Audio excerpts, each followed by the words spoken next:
Rex non potis pecare, Rex non potis pecare, to err is human, and to have power, that just doubles the possibility of the human even erring even more. So you're not just a human, but you have power, so therefore, those who have more power, more are expected, you're responsible, you're supposed to be, and also if you have power, you're supposed to explain how you even have power or authority over people.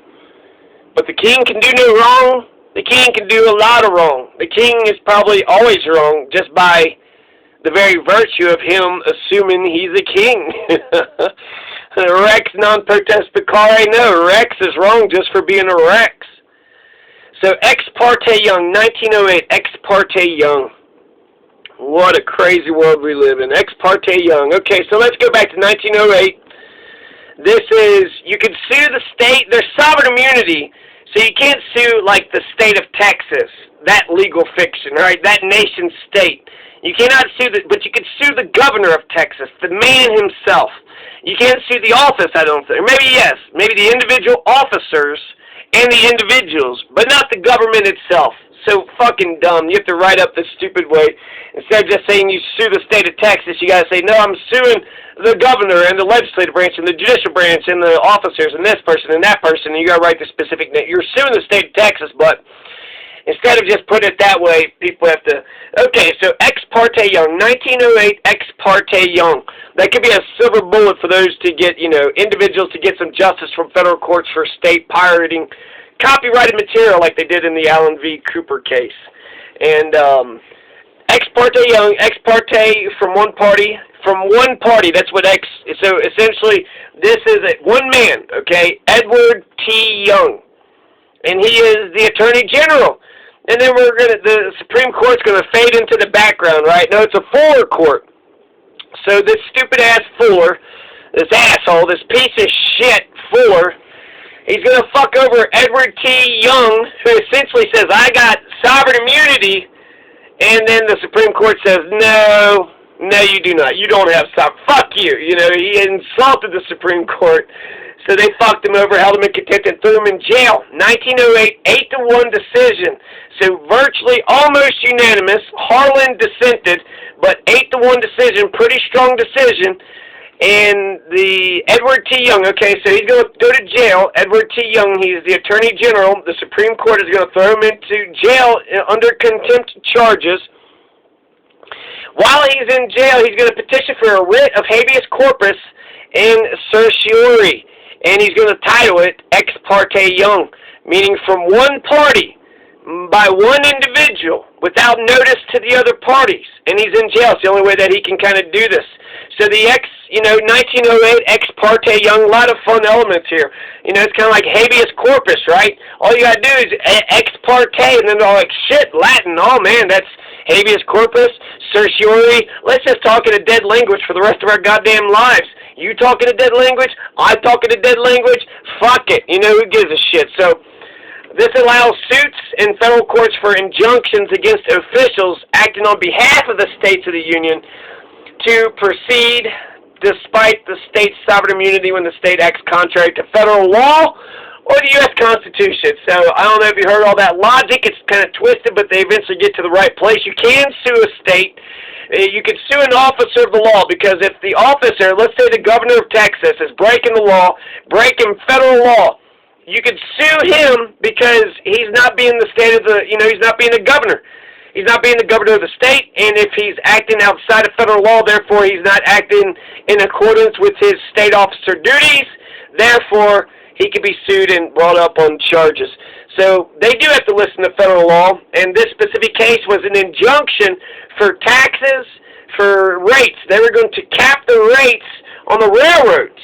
So this is the shareholders, which is beautiful. If you're going to start a case, have the people of Alabama or have shareholders of the corporation. It sounds like it's the people who's doing it and not the corporation itself. So, Ex Parte Young starts out with the shareholders of the Northern Pacific Railway filing a lawsuit in the U.S. Circuit Court against the state of Minnesota. And then Edward T. Young, the Attorney General of Minnesota at the time, said that the lower railroad rates law was infringing on the due process clause of the 14th Amendment. He said the 11th Amendment didn't give federal courts any jurisdiction over him. Federal courts issued an injunction. Young filed a proceeding in Minnesota state courts forcing the railroads to comply with the lower railroad rates law. So he broke the injunction. The Supreme Court said, nope, we're going to, put an injunction on you, Edward T. Young. You cannot lower the railroad rates on your own as the legislator had passed in defiance of the Supreme Court. When he went to the state courts and got them to file, decisions in accordance with what he wanted, the federal government then called Edward T. Young up into their court to explain himself. We just filed an injunction. You went to the state court. You're still doing this shit. Why are you doing this again? Edward T. Young cites the 11th Amendment. Hey, I got the 11th Amendment. It's, sovereign immunity. You can't fuck with me, you fucking Supreme Court pieces of shit. I got the 11th Amendment. I'm the fucking state of Minnesota. Who the fuck are you, Supreme Court pieces of shit? I embellished. He didn't cuss at all, but they did hold, Young in contempt because they didn't like his arguments. They didn't like his logic. And then Edward T. Young was placed in the custody of the U.S. Marshal Service, and he filed a petition with the Supreme Court for a writ of habeas corpus. Habeas corpus. Where is the body? Where is the body? Oh no, where is the body? From the party of Edward T. Young, he wants to know where the body is. And he wanted his release. So 11th Amendment was held up in the Hans v. Louisiana 1890 case, which says that sovereign immunity is the law of the land. So the Hans decision is before the Ex Parte Young decision. So apparently when the Supreme Court doesn't like you, then they can go ahead and break sovereign immunity for some fucked up shit. So Ex Parte Young just shows that there are exceptions to sovereign immunity. There's lots of exceptions. I don't even think it's a concept or principle that we should even entertain. But if you think sovereign immunity should exist, well, there's lots of exceptions that the Constitution allows, and that really logic would allow too. A person cannot murder. Well, it's not in the Constitution. You can't fucking kill people. Fuck you. I don't give a shit what the fuck you're saying. Sovereign immunity. I'm the governor. I'm allowed to shoot people because I got sovereign immunity.